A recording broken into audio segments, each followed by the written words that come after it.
This is Mima's last performance with Cham. I really hope that I can entertain you just the same as an actress. This will be my last song. What will you learn? What will you learn? That your actions have consequences! What was a look into the fan culture of the 1990s idols in Japan is now widespread on a global scale. And it's not just the Japanese side, but also in Korean K-pop, and to the extent the online VTuber scene as well. I'm unsubscribing. What the f***? You hating bitch! You supposed to love me! Each with their own set of traditions and nuance. And what's scary is the fan bases who, let's say, are as dedicated as ever. Except more likely through the anonymity of the internet, but just as terrifying, and with fans of any gender being equally as bad. The toxicity still remains, the obsession still remains. There's a sense of ownership and jealousy with a little bit of gatekeeping thrown in a profession where a grown adult can't even be in a relationship without a total meltdown from parts of their fan base. When art imitates real life, it gives us a glimpse of something tragic, and what others may have lived through. And 1997's Perfect Blue is a perfect example. What is now considered a timeless classic of animation, but also what could be interpreted as a warning of fame that is arguably even more relevant today. But why? Well, we're gonna get into that.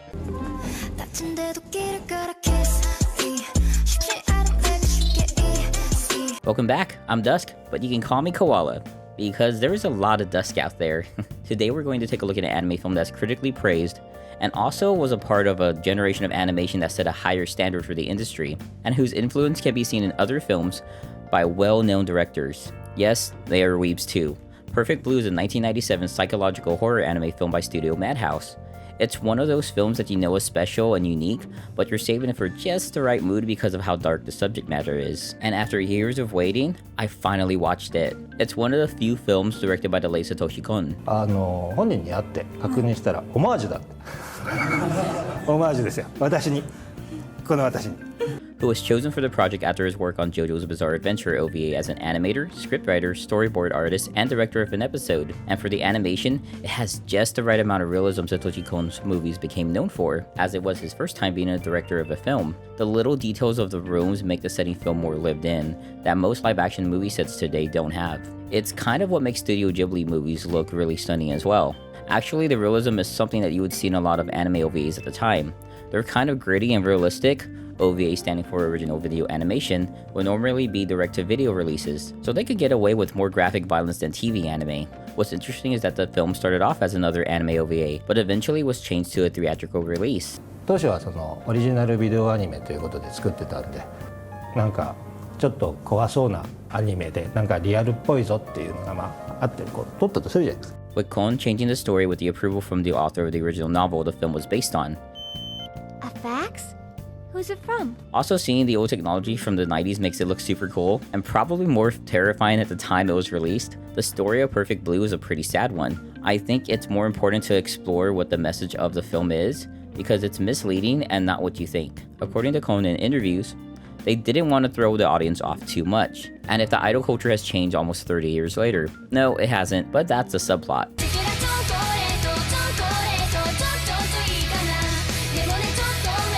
The story follows Mima Kirigori, who announces her departure, or as we would now call her graduation from J-pop group Cham, to be an actress full-time, much to the disappointment of the crowd of dudes attending the concert.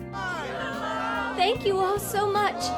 I'm really happy that I spent the last 2.5 years being a part of Cham and sharing it all with you. Which, there's nothing wrong with this. Idol culture in Japan was very different from Western countries at the time, and still is. In her first role, Mima only had one line, Excuse me, who are you? Excuse me, who are you? which is interrupted after the fan mail she gets explodes in the hands of her agent.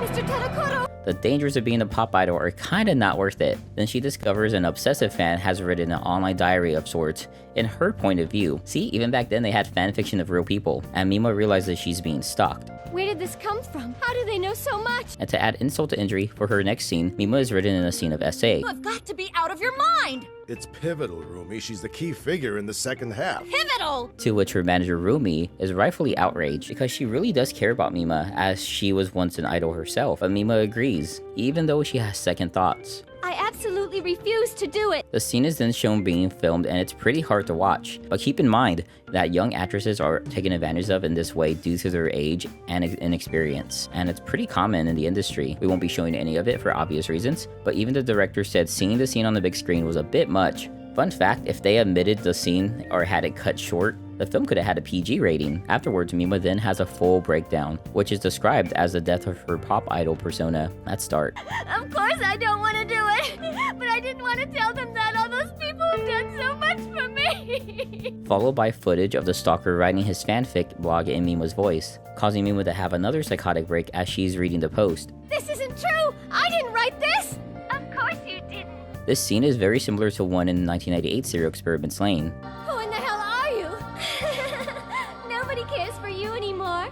Watch that video after this one, I need the views. Then the scriptwriter is possibly murdered by the fan. Another case of an extreme crime, as we've covered here before. It's not uncommon IRL in Japan. Afterwards, Mima again is taken advantage of during a photo shoot, with the stalker buying all the explicit magazines that feature her photos, and Mima's mental health declines even more. Mixed with scenes of the show Mima is filming, which makes the story more confusing. Finally, the famous stabbing scene as what looks like Mima murders the photographer that made her remove her clothing, which I can't show much of because of how graphic it is as well. But it's one of the most iconic scenes in anime, like the shower scene in Psycho, and it's hard to tell if it's just a dream or the stalker imagining himself as Mima while committing the crime. Police say that Murano died of multiple stab wounds to 75%. Not Mr. Murano! No! Because that's not the Mima we know, with Mima then finding the bloody clothes in her closet, and the media coming to her apartment almost forcing their way in to ask her questions about the murder. Like, what do you do in that situation? That's right, I'm a model. All right, that's the take. And then finally the filming is over, releasing Mima from the nightmare she's been living. You can stop dreaming now. No, it gets worse. Her stalker finally confronts her. I can't show much of this scene either. It's another scene where it's really hard to tell if it really happened. All right, looks good. Her agent and stalker are both dead. We then get one last break where Mima is finally confronted by the imaginary pop idol Mima, Oh, it's okay. Rumi went home. who is her manager Rumi dressed as Mima. Also, it's not imaginary. It's a pretty terrifying scene as she attacks Mima. But can we appreciate this top tier animation? And Mima herself takes off the wig.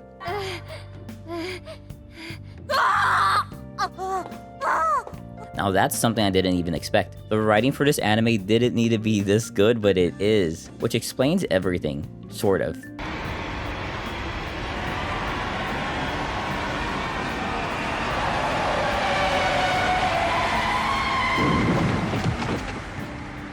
Ending with her manager Rumi in a psychiatric hospital and Mima finally knowing who she is. No, I'm the real thing. Turning the film into one about identity, about oneself, with a stalker bit sprinkled in as a direction to mislead the audience. I think if I watched this when I was younger, I wouldn't have understood half of what was going on. I'm pretty happy that in the end, Mima was able to overcome her transition from idol to actress, her graduation. Honestly, I don't think an anime film like this could be made today. There's an even bigger spotlight on the anime industry now, especially importing it as a product to Western audiences means a lot more money, and keeping the other markets in mind that may object to some of the more graphic scenes and realistic storylines. When something like this probably wasn't intended to really be seen out of Japan in the first place. And maybe it's a good thing. It's what makes the film unique and a product of its time. You know, the 90s hyper-violent anime era. Now let's take a look at other industries that have evolved over the last few decades.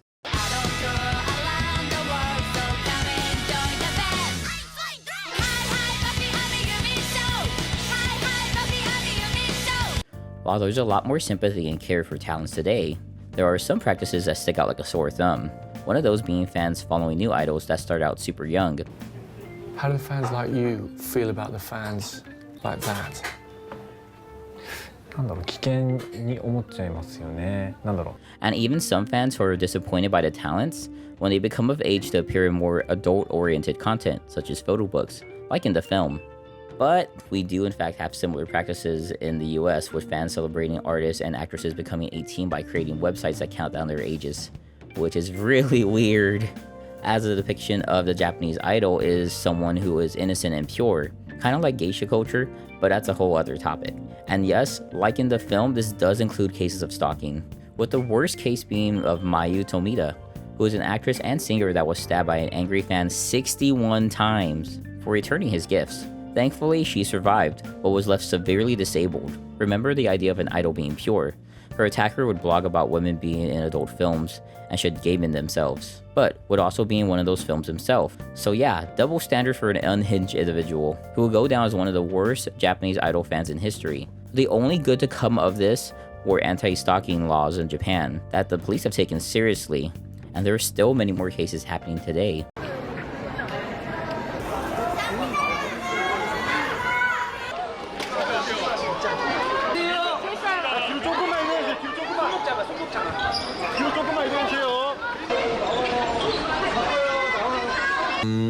Yeah, but if everyone respected space, then probably none of this would have happened. But yeah, gotta be careful. People can get hurt.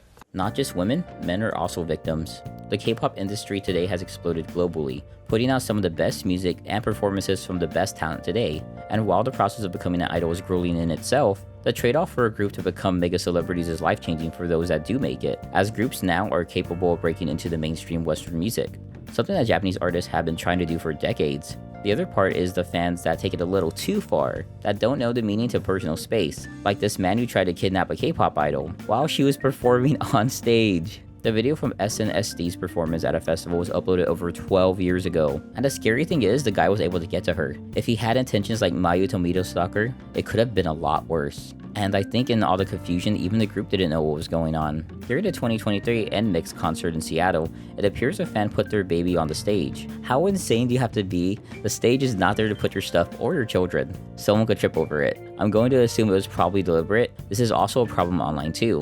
In 2020, a member of the group EXO, Chen, announced his marriage. While some fans welcome the fact that he's a human being and who deserves to be happy, some not so much. Some fans believe it was a betrayal because they spent money to support him, which doesn't give them any right to think a person can't have a relationship and get married, leading some fans to protest outside the company for Chen to be removed from the group, that he owed them an apology for finding the person he wants to spend his life with, which is one of the most selfish things I've heard from any fandom I've covered. There's more that are of course pretty harmless.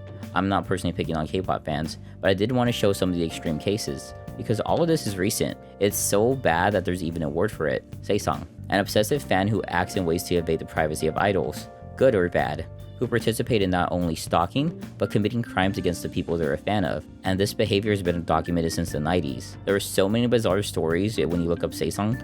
From what I've been reading, these people prey on information and want to make an impact on the idols they're harassing, even if it's negative.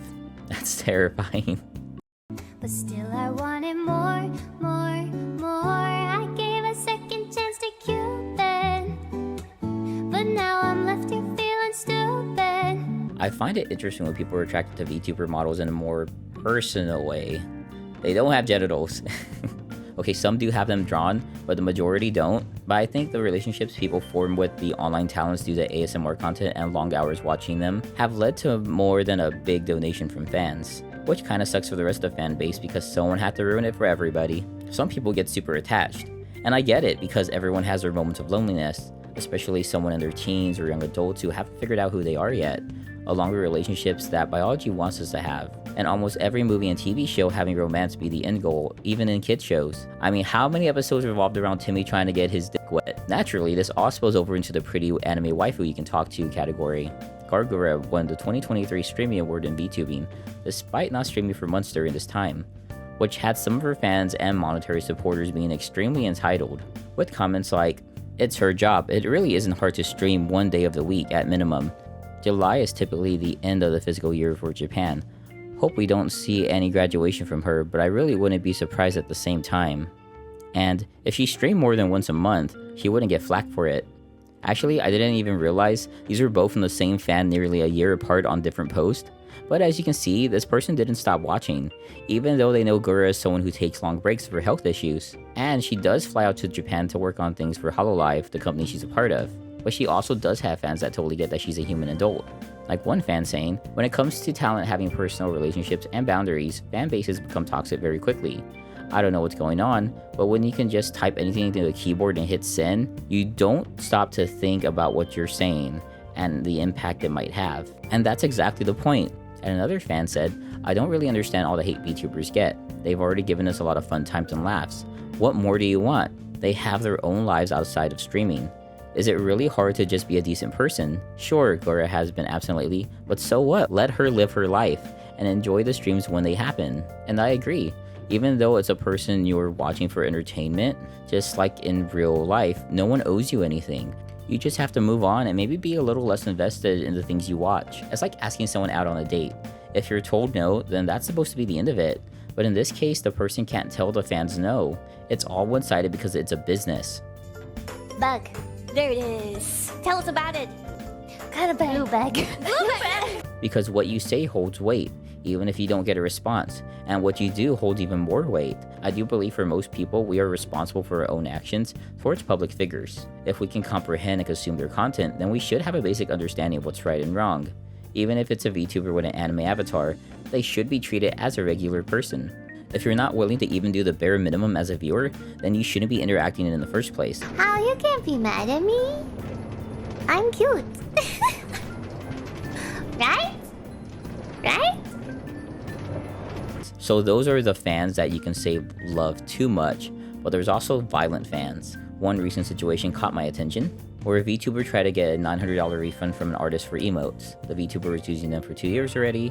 It's like wearing a jacket for winter and trying to return it to the store 2 years after. But the VTuber had a fan/mod that supported violence towards the artist, with screenshots from a Discord chat saying things like, "I would get half my life salary to have her in front of me and beat the shit out of her. And this bitch needs to learn life. That scammer bitch." This is actually terrifying, and I'm sure most people wouldn't want this type of person in their community or even be friends with them IRL, especially if this is how they really feel, as much as they would deny it if they were ever confronted. And sadly, the VTuber was okay with it, and that's not okay. Hi. If life is a bit tough for you right now, I am sending big shark hugs and big shark heart your way. Okay?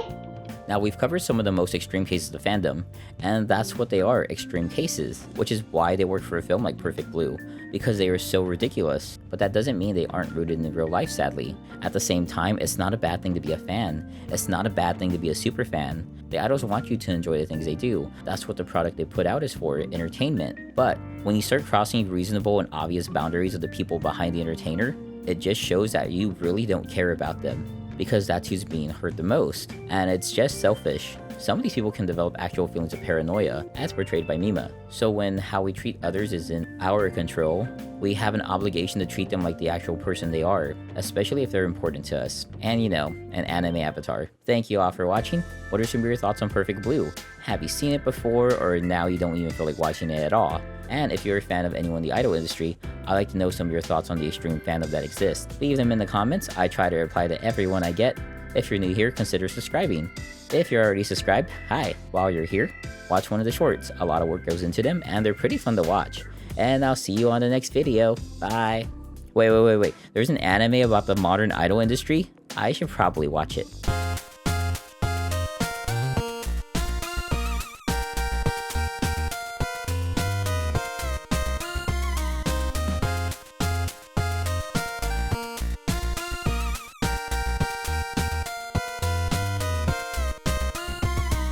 Ooh, I couldn't hide this.